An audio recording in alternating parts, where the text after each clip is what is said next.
भारत माता की, भारत माता की, इनकलाब, वंदे वंदे।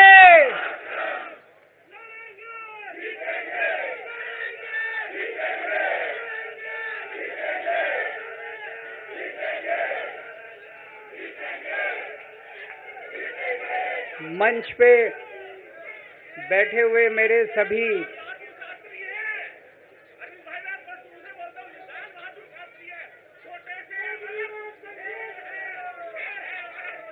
शुक्रिया। मंच पे बैठे हुए मेरे आम आदमी पार्टी के सभी साथीगण, नेतागण, आज यहाँ पे इतनी बड़ी संख्या में आए हुए सभी भाइयों बहनों और जो टीवी के माध्यम से इस वक्त देश भर में लोग देख रहे हैं, उन सभी भाइयों बहनों, माताओं, बुजुर्गों, बच्चों, आप सब लोगों को मेरा नमस्कार, सबको मेरा प्रणाम। I love you too. सबसे पहले मैं ऊपर वाले का शुक्रिया अदा करता हूं, भगवान का शुक्रिया अदा करता हूं, जिनकी हमेशा हम लोगों के ऊपर बहुत कृपा रहती है, बहुत आशीर्वाद रहता है भगवान का, भोलेनाथ का, हनुमान जी का बहुत आशीर्वाद रहता है।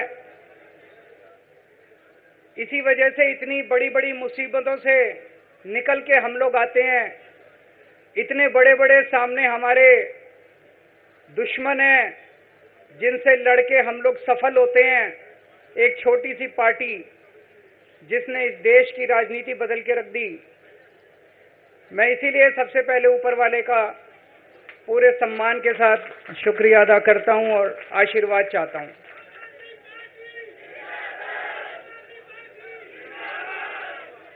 मैं उन लाखों लाखों लोगों का शुक्रिया अदा करता हूं जिन्होंने हम लोगों के लिए, जब हम लोग जेल में थे, मैं, मनीष सिसोदिया जी, संजय सिंह जी, विजय नायर जी, अभी सतिंदर जैन जी हैं, अमानतुल्लाह खान हैं, उनको वो भी जल्दी आएंगे मैं उम्मीद करता हूं। जिन जिन लोगों ने हमारे लिए दुआएं की, मन्नतें मांगी, मंदिर मस्जिद गिरजे गुरुद्वारे गए, उन सब लोगों का मैं तहे दिल से शुक्रिया अदा करता हूं।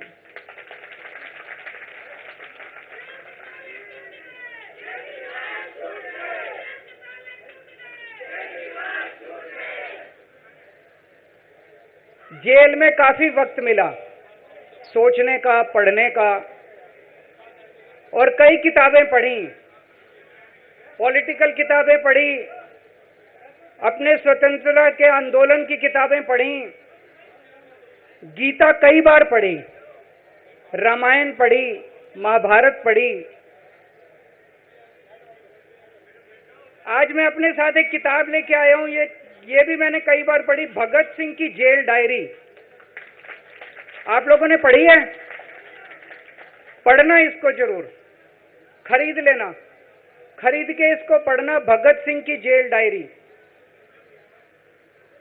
जब भगत सिंह जेल में थे आज से 90-95 साल पहले, उन्होंने जेल के अंदर अपने लेख लिखे थे, वो लेख इसमें हैं। और जेल के अंदर से उन्होंने बाहर कई लोगों को खत लिखे थे, उन्होंने अपने क्रांतिकारी साथियों को खत लिखे थे, उन्होंने देश के युवाओं के नाम खत लिखे थे। बलिदान से पहले साथियों को अंतिम पत्र 22 मार्च 1931, ये खत उन्होंने जेल से लिखा और उनके साथियों तक पहुंचाया अंग्रेजों ने। बटुकेश्वर दत्त की बहन प्रोमिला को पत्र, बचपन के दोस्त जयदेव गुप्ता को पत्र, वाइसरॉय को पत्र, ये सारे पत्र अंग्रेजों ने भगत सिंह के पहुंचाए। युवाओं के लिए जो पत्र लिखा, वो पत्र बाकायदा युवाओं के एक सम्मेलन में पढ़ के सुनाया गया। भगत सिंह की शहादत के 95 साल बाद आजाद भारत के अंदर एक क्रांतिकारी मुख्यमंत्री जेल गया। मैं अभी जेल गया, मैंने जेल से एक ही पत्र लिखा था एलजी साहब को। 15 अगस्त था, देश का स्वाधीनता दिवस था। देश के आजादी के दिवस के ऊपर दिल्ली का मुख्यमंत्री दिल्ली सरकार की तरफ से झंडा फहराता है। मैंने एलजी साहब को 3 दिन पहले चिट्ठी लिखी, 15 अगस्त के 3 दिन पहले, कि एलजी साहब, मैं चूंकि जेल में हूं, मेरी जगह आतिशी जी को झंडा फहराने की इजाजत दी जाए। कुछ गलत तो नहीं लिखा? वो चिट्ठी मेरी एलजी साहब तक नहीं पहुंचाई गई, मुझे चिट्ठी वापस करी गई और मेरे को ये वार्निंग जारी की गई। ये वार्निंग भी लेके आया हूं, जिंदगी भर साथ रखूंगा ये मेरे को वार्निंग दी गई कि दूसरी बार अगर आपने एलजी साहब को चिट्ठी लिखने की हिम्मत करी तो आपके साथ जो फैमिली मुलाकात होती है हर हफ्ते, वो फैमिली मुलाकात बंद कर दी जाएगी। मैं मन में सोच रहा था, अंग्रेजों ने भी नहीं सोचा था कि आजाद भारत के अंदर 95 साल के बाद अंग्रेजों से ज्यादा क्रूर और अत्याचारी शासक इस देश के ऊपर आएगा। आपने सुना होगा, बटुकेश्वर दत्त और भगत सिंह ने असेंबली में एक बम फेंका था, या सुना सब लोगों ने? तो दोनों को जेल हुई, दोनों को एक ही जेल में रखा गया, बगल बगल वाली कोठरी में रखा गया। ये मैं चिट्ठी पढ़ के सुना रहा हूं आपको, भगत सिंह की, जो उन्होंने प्रोमिला को, बटुकेश्वर दत्त की बहन को लिखा। कल रात बट्टू को किसी दूसरी जेल में भेज दिया गया है, तब तक वो उनके साथ ही था भगत सिंह के। ये चिट्ठी 17 जुलाई 1930 की है। उनकी जुदाई मेरे लिए असहाय हो रही है। भगत सिंह लिख रहे हैं बटुकेश्वर दत्त की बहन को कि बटुकेश्वर दत्त की जुदाई मेरे लिए असहनीय हो रही है। आज पहला दिन है जब मैं अपने को पूरी तरह उद्विग्न पा रहा हूं और मेरे लिए हर मिनट एक बोझ बन गया है। एक मित्र से जुदा होना सचमुच सगे भाई से भी ज्यादा प्रिय थे मेरे को बटुकेश्वर। तो दोनों साथ रहते थे। 95 साल के बाद मनीष सिसोदिया और केजरीवाल एक ही केस में जेल जाते हैं। मनीष सिसोदिया को अलग जेल में रखते हैं, मेरे को अलग जेल में रखते हैं, साथ मिलने की इजाजत नहीं दी जाती। आजादी की लड़ाई जब हुई, जवाहरलाल नेहरू जेल गए, महात्मा गांधी जेल गए, बाबा साहब अंबेडकर जेल गए, चंद्रशेखर आजाद जेल गए, अशफाकुल्ला जेल गए, कितने स्वतंत्रता सेनानी जेल गए, कई कई सालों तक जेल गए। जब वो जेल जाते थे, उनसे मुलाकात के लिए उनके साथी उनसे मिलने जाया करते थे, उनके घर के लोग जाते थे, उनके रिश्तेदार उनसे मिलने जाते थे, और जब वो मिलने के लिए जाते थे वो उनसे पॉलिटिकल बातें करते थे। वो उनसे बातें करते थे कि कैसे अंग्रेजों को उखाड़ के फेंकना है, जब मिलने के लिए जेल में जाते थे। जब मैं जेल में था, एक दिन संदीप पाठक मेरे से मिलने के लिए आया। मैं भी पॉलिटिकल आदमी हूं, वो भी पॉलिटिकल, हमारी पार्टी का संगठन मंत्री है। आके उसने मेरे से पॉलिटिकल बातें करी, और क्या करता, रोमांटिक बातें थोड़ी करता। तो पॉलिटिकल आदमी वो, पॉलिटिकल आदमी मैंने उससे पूछा देश में क्या चल रहा है, उसने देश की पॉलिटिकल हालत बताई। मैंने उससे पूछा पार्टी में क्या चल रहा है, उसने संदीप पाठक को ब्लैकलिस्ट कर दिया गया, उसके बाद मेरे से मिलने नहीं दिया गया। भगत सिंह जब फांसी पे चढ़े, उन्होंने सपने में भी नहीं सोचा था कि ऐसा भारत होगा। आज से 95 साल के बाद इस देश के अंदर इतनी क्रूर और अत्याचारी सरकार आएगी कि अंग्रेजों को भी पीछे छोड़ देगी। दोस्तों,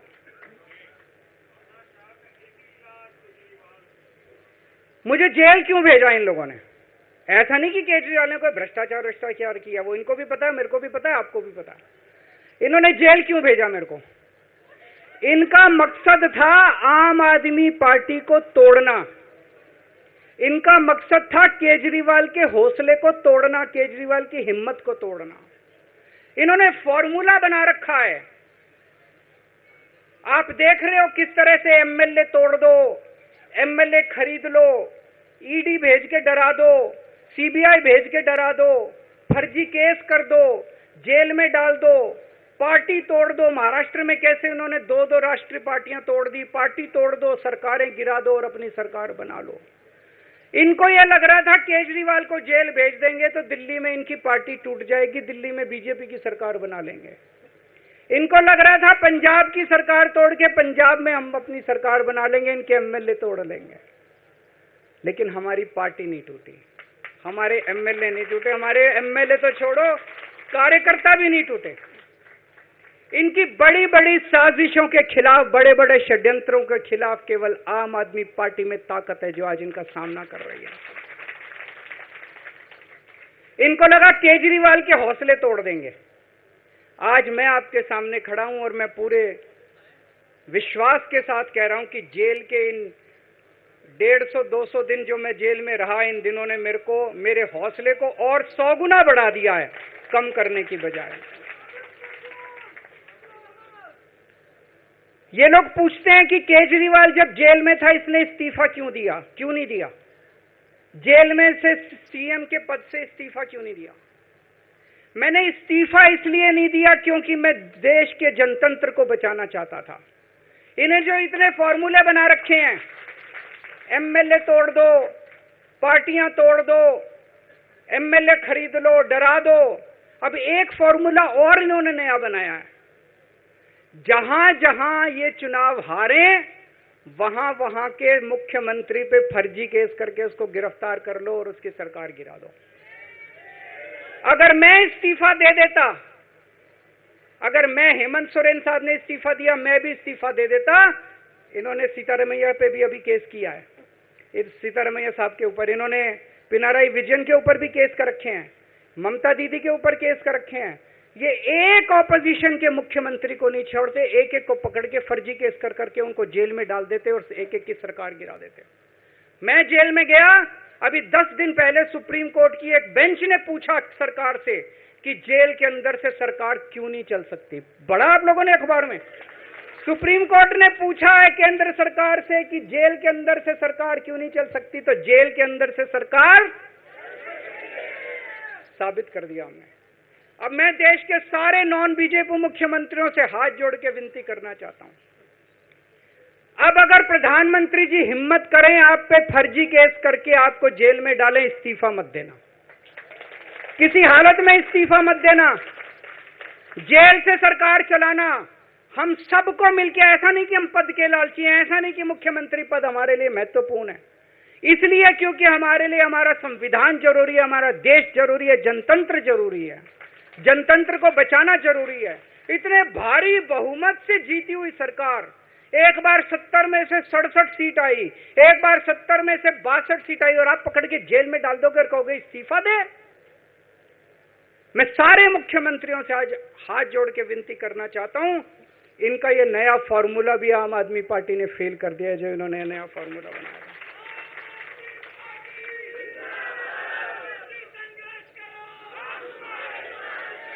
आज इनकी हर षड्यंत्र, हर साजिश से सामना करने की ताकत आम आदमी पार्टी में है। क्यों? क्योंकि हम ईमानदार हैं। दिल्ली में सरकारी स्कूल थे, गरीबों के बच्चे सरकारी स्कूल में पढ़ने जाया करते थे। सरकारी स्कूलों की हालत बहुत खराब थी, गरीबों के बच्चों का कोई भविष्य नहीं था। 16 लाख बच्चे दिल्ली के सरकारी स्कूलों में पढ़ते थे। टूटे फूटे टिन के स्कूल थे, डिब्बे थे, स्कूल क्या डिब्बे थे, कोई पढ़ाई नहीं होती थी, गरीबों के बच्चों का भविष्य खराब था। उन गरीबों के बच्चों को पिछले 10 साल के अंदर 18 लाख बच्चों को हमने सरकारी स्कूल अच्छे बना के भविष्य दिया है। हम ये कैसे कर पाए? हम ये कर पाए क्योंकि हम ईमानदार हैं। आज अगर किसी के घर में कोई बीमार हो जाए, प्राइवेट में ले जाओ, लाखों लाखों रुपए खर्च हो जाते हैं। अगर थोड़ी सी सीरियस बीमारी हो, छोटी सी बीमारी हो, 10-15 हजार रुपए कहीं नहीं गए, इन बड़े बड़े अस्पतालों में ले जाओ। दिल्ली के अंदर हर सरकारी अस्पताल को शानदार बनाया, नए नए सरकारी अस्पताल खोले, गली गली में मोहल्ला क्लिनिक खोला, लोगों की चाहे अमीर हो चाहे गरीब हो, सबका इलाज, सबकी दवाइयां, सबके टेस्ट, पूरा इलाज मुफ्त कर दिया। क्यों? क्योंकि हम ईमानदार हैं। आज दिल्ली की महिलाएं जब बस में सफर करती हैं, उनकी टिकट नहीं लगती, बाकी देश की सरकारें घाटे में चल रही हैं, दिल्ली की सरकार ये सब सुविधा देने के बावजूद फायदे में चल रही है। क्यों? क्योंकि हम ईमानदार हैं। आज दिल्ली के अंदर इतनी सुविधाएं, 24 घंटे बिजली आती है आज दिल्ली में, पहले 8-8 घंटे के पावर लगते थे। हम ये कर पाए क्योंकि हम ईमानदार हैं। आज दिल्ली के लोगों को फ्री बिजली मिल रही है, कैसे? क्योंकि हम ईमानदार हैं। आज दिल्ली में जगह जगह सीसीटीवी कैमरे लग गए, स्ट्रीट लाइट्स लग रही हैं, लोगों को तीर्थ यात्रा कराई जा रही है। इतने कच्ची कॉलोनियों के अंदर पिछले 75 साल में इतनी सड़कें और गलियां नहीं बनी जितनी पिछले 10 साल के अंदर हमें सड़कें और गलियां बना दी। 75 साल के अंदर दिल्ली में इतनी पानी की पाइपलाइन नहीं डली जितने पिछले 10 साल के अंदर पानी की पाइपलाइन डाल दी। कहां से आया पैसा? क्यों? क्योंकि हम ईमानदार हैं। ये हमारी ईमानदारी से डरते हैं, ये हमारी ईमानदारी से डरते हैं। ये बिजली फ्री नहीं कर सकते, क्यों? ये बेईमान है। ये स्कूल ठीक नहीं कर सकते, इनकी 30-30 साल से सरकारें चल रही हैं कई राज्यों के अंदर, 25-25 साल से, 15-15 साल से इनकी सरकारें चल रही हैं। ये स्कूल ठीक नहीं कर सकते, अस्पताल ठीक नहीं कर सकते, ये फ्री इलाज नहीं दे सकते, ये बिजली फ्री नहीं कर सकते, ये 24 घंटे बिजली नहीं कर सकते। क्यों? ये बेईमान, ये बेईमान है। आज इन्होंने ईडी छोड़ दी, इनकम टैक्स छोड़ दिया, दिल्ली पुलिस छोड़ दी, इतने केस कर दिया हमारे ऊपर, और हम डट के खड़े हैं इनके खिलाफ, इनका मुकाबला कर रहे हैं क्योंकि हम ईमानदार हैं। इसलिए ये मेरे को बेईमान साबित करना चाहते हैं, ये मेरे को बेईमान साबित करना चाहते हैं। मेरे ऊपर कीचड़ फेंक रहे हैं, मेरे ऊपर लांछन लगा रहे हैं, मुझे सुबह शाम गालियां देते हैं, लेकिन मेरे लिए बीजेपी इंपॉर्टेंट नहीं है, मेरे लिए आप लोग इंपॉर्टेंट हो। अगर देश की जनता, दिल्ली की जनता को लगता है केजरीवाल बेईमान है, मैं 1 मिनट के लिए सीएम की कुर्सी पे भी नहीं बैठूंगा। 1 मिनट के लिए मैं बैठने को तैयार नहीं। मैंने अपने जीवन में कुछ नहीं कमाया, मेरा बैंक अकाउंट खाली है, हमारी पार्टी का बैंक अकाउंट खाली है। मैंने जिंदगी में कुछ नहीं कमाया, अपनी इज्जत और अपनी ईमानदारी के सिवा मेरे पास कुछ नहीं आया। इनकम टैक्स में कमिश्नर की नौकरी करता था, 2000 में नौकरी छोड़ के सन 2000 से 2010 तक 10 साल मैंने दिल्ली की झुग्गियों के अंदर बिताए हैं। कुछ महीने दिल्ली की झुग्गियों में जाके रहा मैं, झुग्गी के अंदर, नंद नगरी, सुंदर नगरी की झुग्गियों के अंदर मैंने गली गली में खाक छानी है कि गरीब आदमी रहता कैसे, उसके घर का गुजारा कैसे चलता है। अगर पैसे कमाने हो तो इनकम टैक्स कमिश्नर की नौकरी बुरी नहीं थी। और जब मैंने नौकरी छोड़ी थी तब कोई पार्टी नहीं थी, कुछ नहीं थी। ऐसा नहीं था कि उस टाइम ये था मुख्यमंत्री बनने चला था या कोई पार्टी, कुछ नहीं था, कोई भविष्य नहीं था, केवल देश के लिए जुनून था कि देश के लिए कुछ करना है, देश के लिए कुछ करने हैं। 49 दिन की सरकार के बाद इस्तीफा दिया था, अपने असूलों के लिए इस्तीफा दिया था, किसी ने इस्तीफा मांगा नहीं था, अपने आप इस्तीफा दिया था। आज के तारीख में, आज के जमाने में कोई अपनी चपरासी की नौकरी नहीं छोड़ता। मैंने मुख्यमंत्री की कुर्सी छोड़ी थी, अपने आप छोड़ी थी। न पद का लालच है, न दौलत का लालच है, केवल देश के लिए कुछ करने का जुनून है, देश के लिए कुछ करने के लिए आए हैं।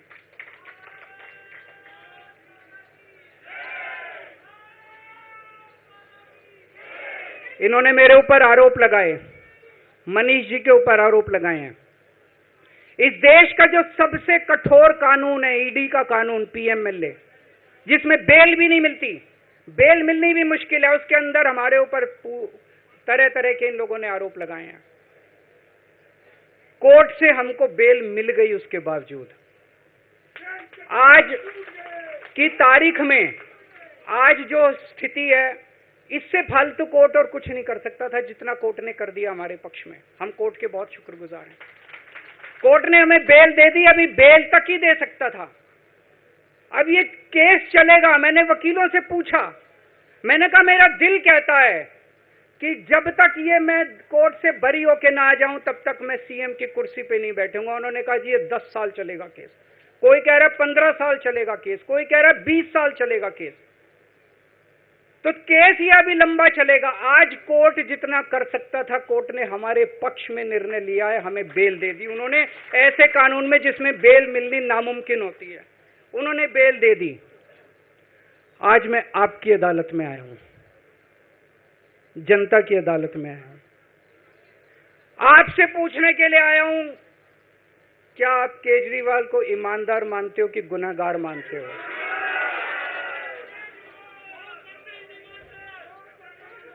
मैं दिल्ली की जनता से पूछना चाहता हूं, मैं देश की जनता से पूछना चाहता हूं कि क्या केजरीवाल ईमानदार है कि गुनहगार है? दोस्तों,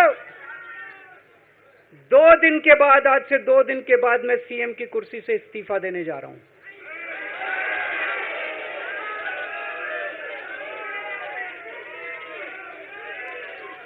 और मैं तब तक सीएम की कुर्सी पे नहीं बैठूंगा जब तक जनता अपना फैसला ना सुना दे। मैं जनता के बीच में जाऊंगा, गली गली में जाऊंगा, घर घर में जाऊंगा, और जब तक जनता अपना फैसला ना सुना दे कि केजरीवाल ईमानदार है, तब तक मैं सीएम की कुर्सी के ऊपर नहीं बैठूंगा।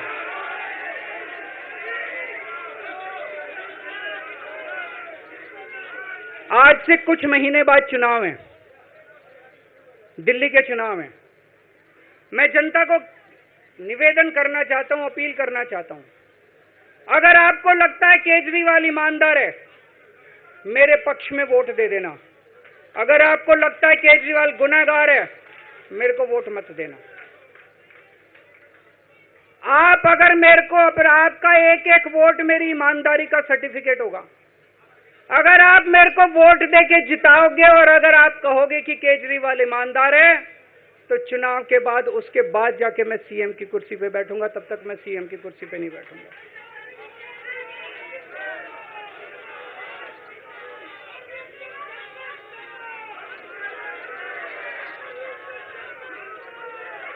आपको लग रहा होगा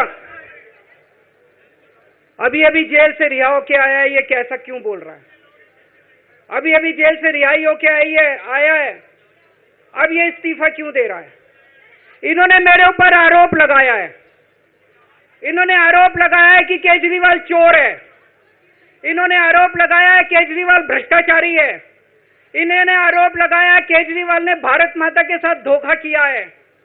ये करने के लिए नहीं आया था मैं, सत्ता से पैसा और पैसे से सत्ता, इस खेल के खेलने के लिए मैं नहीं आया था। मैं देश के लिए कुछ करने के लिए आया था। जब 14 साल के बाद भगवान राम वनवास से लौटे, सीता मैया को अग्नि परीक्षा देनी पड़ी थी। आज मैं जेल से आया हूं, मैं अपनी अग्नि परीक्षा देने के लिए तैयार हूं।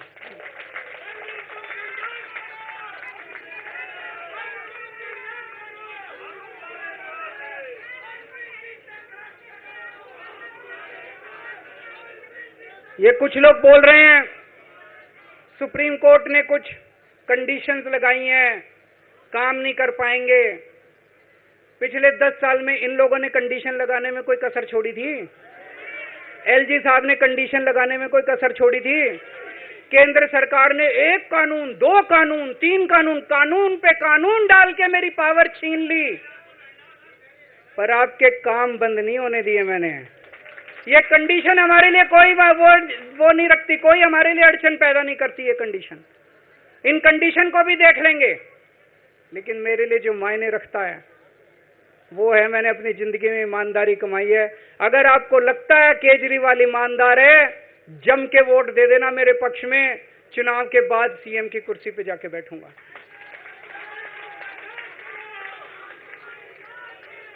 फरवरी में चुनाव है।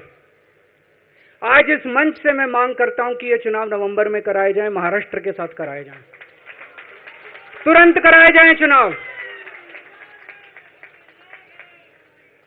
और जब तक आपका फैसला नहीं आएगा, तब तक मैं जिम्मेदारी नहीं संभालूंगा। और मैं, जब तक चुनाव नहीं होते, मैंने जैसे बताया 2 दिन के बाद मैं अपना इस्तीफा दूंगा।